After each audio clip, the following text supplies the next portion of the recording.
जय माँ इंद्राक्षी, जय अम्बे। इंद्राक्षी धाम में दर्शकों आप सभी का हम हार्दिक स्वागत करते हैं। आज के दिन जिन जातकों का जन्म दिवस है, मैरिज एनिवर्सरी, उन सभी को हमारी तरफ से बहुत बहुत शुभकामनाएं। पूर्व जन्म प्रारब्ध, पूर्व जन्म के किए पाप और पुण्य, क्या उनका फल व्यक्ति को प्राप्त होता है? क्या पूर्व जन्म में जो भी कुछ हमने किया है तो क्या हमारा जन्म होता है दोबारा? ये सारी बातों पर सब्जेक्ट नहीं है। सब्जेक्ट है कि पूर्व जन्म की मान्यता हमारे सत्य सनातन धर्म में पूर्ण रूप से मानी गई है, उसे हमें स्वीकार करना ही पड़ेगा। तो आज हम एक पूर्व जन्म की सच्ची घटना और करणी और भरणी, क्या पूर्व जन्म में कर्म किया और कैसे उसे हमें भरना पड़ जाता है, उसके बारे में बता रहे हैं। और आज की इस प्रसंग से हम ये मान के चलें कि जैसा कर्म हम कर रहे हैं वो फल या तो इसी जीवन में हमें मिल जाएगा, अगर किसी वजह से बच गए तो अगले जन्म में हमें वो फल, वो कर्जा चुकाना ही पड़ेगा। हमारी जन्म पत्रिका में भी हमारे प्रारब्ध की बातें होती हैं, मतलब प्रारब्ध हमारा कैसा रहा है, हमारी जन्म पत्रिका में प्रारब्ध के आधार पर हमें कैसा फल मिलेगा, ये बातें भी उसमें होती हैं। आज सारी चर्चा कुछ ना कुछ ऐसी ही घटना आपको सुनाएंगे। आइए पहले हम आज का पंचांग देखें। 24 मई सन 2023 दिन बुधवार, संवत 2080, ज्येष्ठ मास, शुक्ल पक्ष, तिथि पंचमी, नक्षत्र आर्द्रा, राहु काल 12 से 1:30, दिशा सूल उत्तर पूर्व दिशा। अब देखिए, हमारी जन्म पत्रिका में भी और हमारी हाथ की रेखाओं में भी हमारे पूर्व जन्म का कर्म फल छिपा होता है। हम जैसे कर्म करते हैं हमें वैसे ही फल की प्राप्ति होती है। एक सत्य घटना सुनिए। पूर्व जन्म की करनी भरनी के बारे में हमने ये पहले भी एक दो बार बताई है, लेकिन आज इसे ज्योतिषीय आलेख के माध्यम से हम आपको समझा रहे हैं। प्राचीन बात है, बहुत प्राचीन भी नहीं होगी, ज़्यादा से ज़्यादा 30-40 साल पुरानी बात है। कोई व्यक्ति चाय की दुकान पर बैठा है, मिठाई की दुकान पर बैठे हैं दो व्यक्ति, और एक व्यक्ति चाय पी रहा है और एक व्यक्ति जलेबी और दूध खा रहा है। जलेबी खा रहा है, दूध पी रहा है, लेकिन वो व्यक्ति निरंतर रो रहा है। अब एक व्यक्ति दूध पिए, जलेबी खाए, और रोते रोते दूध पिए, रोते रोते जलेबी खाए। जो बराबर में व्यक्ति बैठा है, ये सत्य घटना प्रकाशित हुई थी, तो उस व्यक्ति को ये समझ में नहीं आया कि ये रो क्यों रहा है।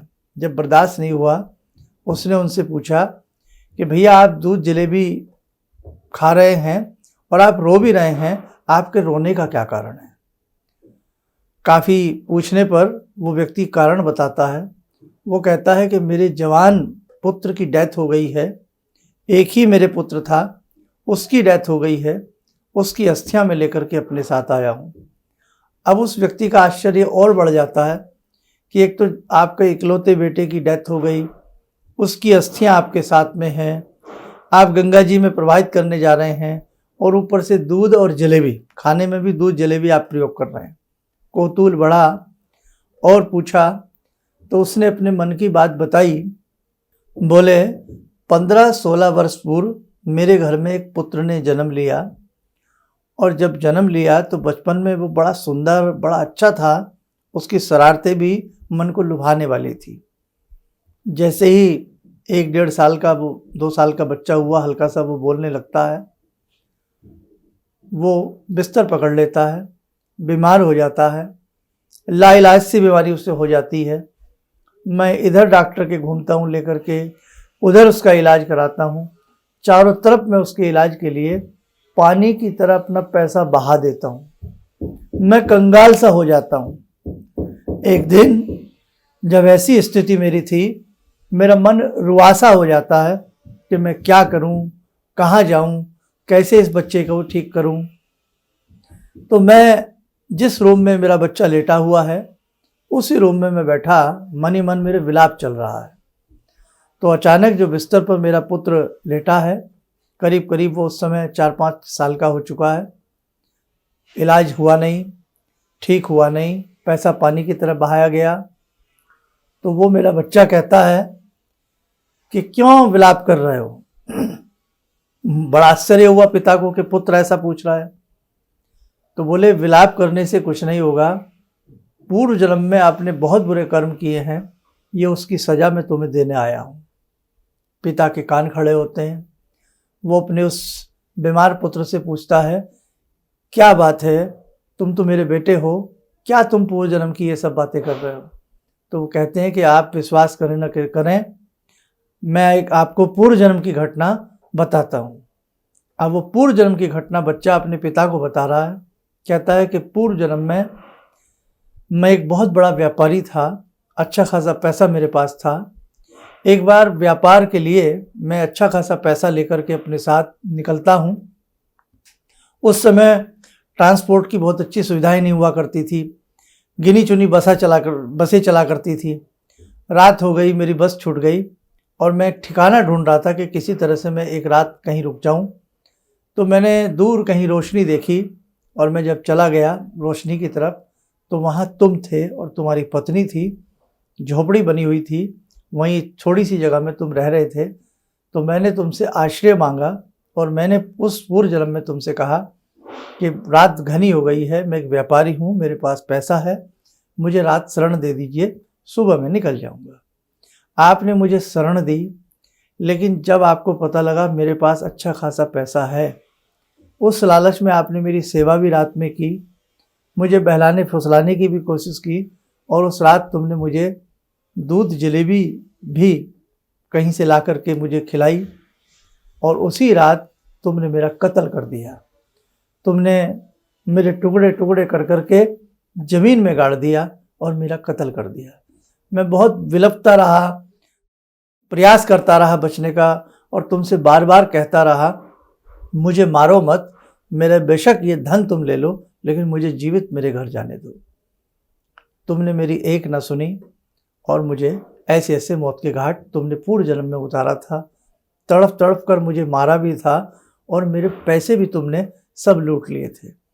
इसी जन्म में मैं तुम्हारा पूर्व जन्म का वही व्यक्ति हूँ, भटका हुआ मुसाफिर हूँ। तुम्हारे घर मुझे जन्म मिला और जो पैसा तुमने मुझसे लूटा था उससे 10 गुना ज़्यादा पैसा तुम मेरे इलाज पर खर्च कर चुके हो और जब तक तुम कंगाल नहीं हो जाओगे तुम मेरा इलाज करते रहोगे पुत्र मोह के रूप में। और मैं वही व्यक्ति हूँ और जैसे तुमने मेरी मृत्यु की थी वैसे ही इस जन्म में तड़प तड़प करके ये पुत्र तुम्हारे सामने मरेगा और तुम्हें वेदना होगी। आश्चर्यचकित हो गया वो व्यक्ति सुन करके उसकी बातें, रोने लगा, माफ़ी मांगने लगा। कुछ समय यही सिलसिला और चला, लेकिन पिता और पुत्र का मोह ऐसा होता है, सब कुछ उस व्यक्ति का कंगाल के रूप में हो गया, लेकिन वो बच्चा स्वस्थ नहीं हुआ। और अब वो जहाँ चाय पी रहे हैं वो व्यक्ति उसको बताता है, ऐसे उसकी जब डेथ होने वाली थी तब उसने मुझसे कहा कि एक कर्जा तुम्हारा बाकी है, तुमने उस रात मुझे अपने घर में झोपड़े में तुमने मुझे दूध और जलेबी खिलाया था, तो ये मेरा कर्जा उतार देना। उसने कुछ पैसे दिए, जैसे कई बार घर पे बुआ नानी काकी आ जाती है, कोई 150 रुपये दे जाती है। बोले ये पैसे रख लो, तुम्हारे उस जन्म का मैं कर्जा नहीं रखना चाहता, नहीं तो किसी भी जन्म में हमारे कर्जे हमारे साथ चलते हैं। जैसे तुमने मेरा कर्जा उतार करके सब कुछ तुम्हारा बिक गया, तो जब मेरी अस्थियां प्रवाहित करो उससे पहले ये कर्जा उतार देना। दूध जलेबी जो तुमने उस जन्म में मुझे खिलाया था तुम इन पैसों की खा लेना, ताकि तुम्हारा कर्जा मेरे सिर पर ना रहे। तो वो व्यक्ति अपने पुत्र के विछोह में रो रहा है, अपने पूर्व जन्म की करनी पर रो रहा है, अपने पुत्र की मृत्यु पर रो रहा है और पुत्र की अंतिम इच्छा कि दूध जलेबी खा लेना, खाते खाते खाना पड़ रहा है, मुंह में नहीं जा रही है, लेकिन वो रो रहा है। इसलिए मेरे साथ को कई बार हमारे ही घर में हमारी ही संतान दुश्मन के रूप में जन्म ले लेती है। कई बार कोई ऐसा पूर्व जन्म का बैरी, पूर्व जन्म का शत्रु, पूर्व जन्म का मित्र हमसे दो चार हो जाता है। इसलिए ध्यान रखना, किसी भी जन्म में किसी भी रूप में हम किसी को परेशान करने का प्रयास न करें, किसी को सताने का प्रयास न करें। हमारी जन्म पत्रिकाओं में जो सूर्य दोष आता है, विडाल पितृ दोष आता है, पूर्व जन्म के शत्रु का दोष आता है, पूर्व जन्म के कर्म का दोष आता है, ये हमारे कर्मों से आता है। इसलिए ज्योतिष में ग्रहों को प्रसन्न करना एक आम सी बात है। हम अपनी भक्ति करते हैं, बहुत अच्छी बात है, लेकिन भक्ति के साथ साथ, ग्रहों के उपाय के साथ साथ हम अपने कर्मों पर भी नियंत्रण रखें, शुद्ध सात्विक अच्छे कर्म करने का प्रयास करें, तभी हमारी गति हो सकती है। हमारे धर्म में हम कहते हैं हम परलोक यात्रा करते हैं, कई बार अच्छे कर्म होते हैं, वैकुंठ की प्राप्ति होती है, भगवती के मणिपुर वास की हमें प्राप्ति होती है, लेकिन हम कर्म अच्छे नहीं करते तो आत्मा अजर है, अमर है, अविनाशी है, वो फिर कहीं ना कहीं जन्म लेती है और उन कर्मों को जो हमने किए हैं उन्हें वो ढोती रहती है। इसलिए मेरे सभी साधकों, ध्यान रखना, हर पल अच्छे कर्म करने का प्रयास करना, गुरु की शरण में रहना, जगदम्बा की देवी उपासना हमेशा करते रहना, अच्छे कर्म की तरफ हमेशा मन को बढ़ा करके रखना, तभी आपका जीवन सार्थक हो सकता है। आइए उस जगजननी से प्रार्थना करें, हे भक्त वत्सला, आप हमें अपनी शरण में रखना, हमारी जो मन की चाल है या हमारी जो सोच है कभी कुमती ना आए, हमेशा हमें सुमिति प्रदान करती रहना, हे जगजननी। आइए प्रार्थना करें। ओम सिंदूरारुण विग्रहां त्रिनयनां माणिक्यमूले स्फुरात् स्तारानायकशेखरं स्मितमुखी बापेन वाक्षोरुवां पाणिभ्यामलपूर्णरत्नचषकां रत्नोत्परां बिभ्रति सौम्यां रत्नघटस्थरक्तचरणां ध्यायेत्पराम् अम्बिकां खड्गं चक्रगदेषु चापपरिगान् शूलम्बुशोण्डिं शिरा शङ्खं संदधतीं करे स्त्रीनयनां सर्वाङ्गभूषावृतां नीलास्मद्युतिमास्य पाददशकां सेवे महाकालिकां यामास्तो स्वपितैहरो कमलजो हन्तुं मधुं कैटवम् विद्युद्दामसमप्रभां मृगपते स्कन्दस्थितां भीषणां कन्या विहकरवालखेटविलसा धस्ताविरासेवितां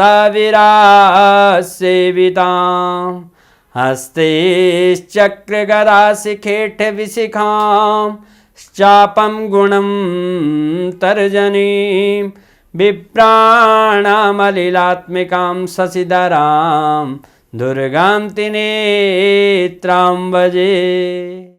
कवच बना लें, ध्यान करें, भगवती का शुभ आशीष हम सबके ऊपर बरस रहा है।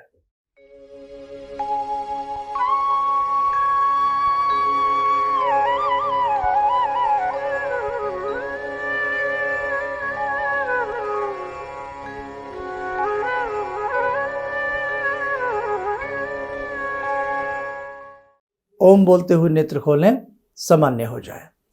देखो साधकों, इन्हीं कर्म गति की चाल को दूर करने के लिए समय समय पर इंद्राक्षी धाम आपसे नाना भांति के पूजन कराता है, जिसमें 18 जून का पुनः एक पूजन है। हमारे पूर्व जन्म के बुरे कर्म दूर हों, पितृदोष दूर हो, हमारे सभी ग्रह में शुभ फल दें और हमारे कष्टों का निवारण हो। बहुत अच्छे मन से उस पूजन में आने का प्रयास करें। और भी कुछ हमारा प्रोग्राम बन रहा है कि लाइव के माध्यम से कुछ विशेष पूजन आप लोगों से घर बैठे ही कराए जाएं। आप स्वस्थ रहें, सुखी रहें। इन्हीं शुभकामनाओं के साथ हम अपनी वाणी को विराम देते हैं। जय जय अम्बे। जिंदगी के इस प्रवाह में तमाम लोग डिप्रेशन के इस हालात से गुजर रहे हैं। सफलता असफलता अपनी जगह की बात है, लेकिन पता नहीं कितने सारे लोगों को इन्होंने डिप्रेशन से उबारा है, नया मोटिवेशन दिया है काम का।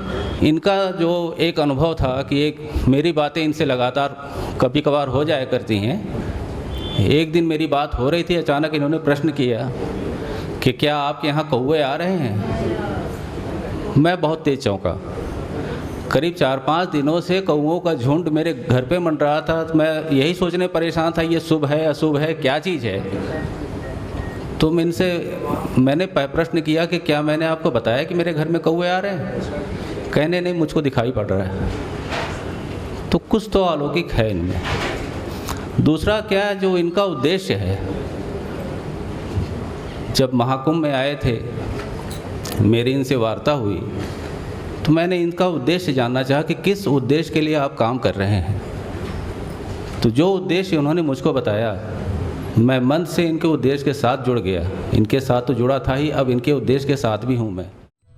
किसी भी समस्या के समाधान के लिए मिले प्रसिद्ध हस्तरेखा एवं वास्तु विशेषज्ञ प्रोफेसर धर्मेंद्र शर्मा जी से।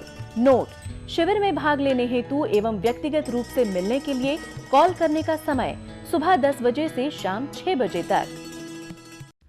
हमारे विभिन्न ज्ञानवर्धक कार्यक्रम देखने के लिए आप हमें अभी सब्सक्राइब करें, बेल आइकन को प्रेस करें ताकि आप देख सकें हमारा कार्यक्रम सबसे पहले। और अधिक जानकारी के लिए फेसबुक पेज को लाइक करना न भूलें।